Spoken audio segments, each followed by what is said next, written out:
இந்தியாவுக்கு எதிராக இலங்கையை பயன்படுத்த யாருக்கும் இடமளியோம். ஜனாதிபதி அனுரகுமார டில்லியில் அறிவிப்பு. பிரதமர் மோடியை இலங்கை வருமாறும் அழைப்பு. இந்தியாவுக்கு எதிராக இலங்கையை பயன்படுத்திக் கொள்வதற்கு எந்தவொரு சந்தர்ப்பத்திலும் இடமளிக்கப் போவதில்லை என உறுதியளிப்பதாக குறிப்பிட்ட ஜனாதிபதி அனுரகுமார திசாநாயக்க இந்தியாவுடனான ஒத்துழைப்புகளை தடையின்றி தொடர்ந்து முன்னெடுத்துச் செல்ல உறுதி பூண்டுள்ளதாகவும் குறிப்பிட்டுள்ளார். பல தரப்பட்ட உதவிகள் மூலம் இலங்கையின் பொருளாதாரத்தை ஸ்திரப்படுத்துவதற்கு இந்தியா வழங்கிய ஆதரவுக்காக பிரதமர் மோடிக்கு நன்றி தெரிவிக்கின்றோம்.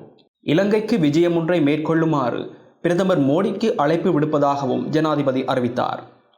இந்திய பிரதமர் நரேந்திர மோடி மற்றும் அனுரகுமார திசாநாயக்க ஆகியோருக்கிடையில் நேற்று திங்கட்கிழமை புதுடில்லியில் நடைபெற்ற சந்திப்பின் பின்னரான கூட்டு ஊடக அறிவிப்பிலேயே ஜனாதிபதி இதனை தெரிவித்தார்.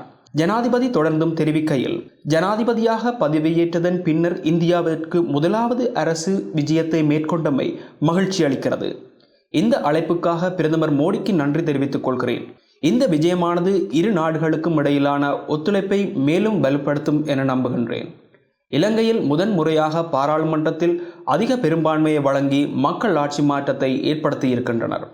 வளமான எதிர்காலம், அதிக வாய்ப்புகள் மற்றும் நிலையான பொருளாதார வளர்ச்சிக்கான இலங்கை மக்களின் அபிலாஷைகளை நிறைவேற்றுவதற்கான நோக்கங்களை அடைவதற்கு இந்தியாவின் தொடர்ச்சியான ஆதரவை எதிர்பார்க்கின்றோம். தேசிய மக்கள் சக்தியானது இலங்கையின் வரலாற்றில் முன்னொரு போதும் இல்லாத வரலாற்று தனியொரு கட்சியாக பெரும்பான்மை பெற்றுள்ளது. இந்த மக்களின் ஆணையின் ஊடாக புதிய அரசியல் கலாச்சாரத்தை தோற்றுவிப்பதற்கான அவசியத்தை மக்கள் வலியுறுத்தியுள்ளனர். நாட்டின் சகல பகுதிகளிலும் உள்ள அனைத்து இன மக்களும் எமக்கு ஆதரவளித்துள்ளனர். அபிவிருத்தியின் தேவையை மக்கள் உணர்த்தியுள்ளனர். பிரதமர் மோடியுடனான கலந்துரையாடலில் இரு நாடுகளுக்கும் இடையிலான ஒத்துழைப்புகளை வலுப்படுத்துவது குறித்து அவதானம் செலுத்தப்பட்டது.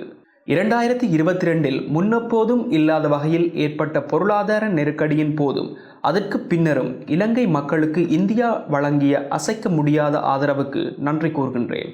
இலங்கையின் கடன் மறுசீரமைப்பு செயற்பாட்டில் இந்தியாவின் முக்கிய உதவி, உத்தியோகபூர்வ கடன் வழங்குனர்கள் குழுவின் இணை தலைமைத்துவம் உட்பட கடன் மறுசீரமைப்பு விவாதங்களை சரியான நேரத்தில் முடிப்பதில் முக்கிய பங்கு வகிக்கிறது. பல தரப்பட்ட உதவிகள் மூலம் இலங்கையின் பொருளாதாரத்தை ஸ்திரப்படுத்துவதற்கு இந்தியா வழங்கிய ஆதரவுக்காக பிரதமர் மோடிக்கு நன்றி தெரிவிக்கின்றோம். அபிவிருத்தி மற்றும் முதலீட்டு வாய்ப்புகள் குறித்து நாம் கலந்துரையாடினோம். வர்த்தகம், வலுசக்தி, திறன் மேம்பாடு, கல்வி, விவசாயம், சமூக பாதுகாப்பில் ஒத்துழைப்புகள் குறித்தும் எமது கலந்துரையாடலில் அவதானம் செலுத்தப்பட்டது.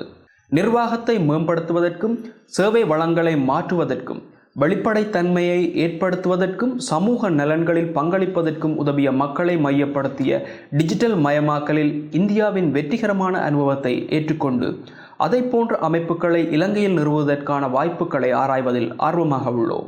ஐக்கிய நாடுகள் சபையிலும் இந்தியாவின் முழுமையான ஒத்துழைப்பை எதிர்பார்க்கின்றோம்.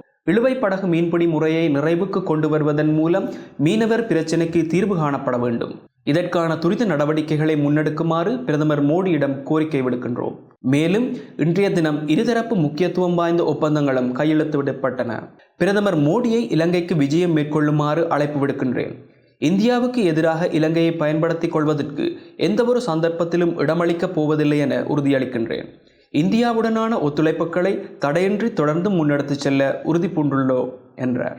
இதுபோன்ற செய்திகளையும் தகவல்களையும் உடனுக்குடன் அறிந்து கொள்ள அகிலம் டிவியோடு தொடர்ந்தும் இணைந்திருங்கள். நன்றி.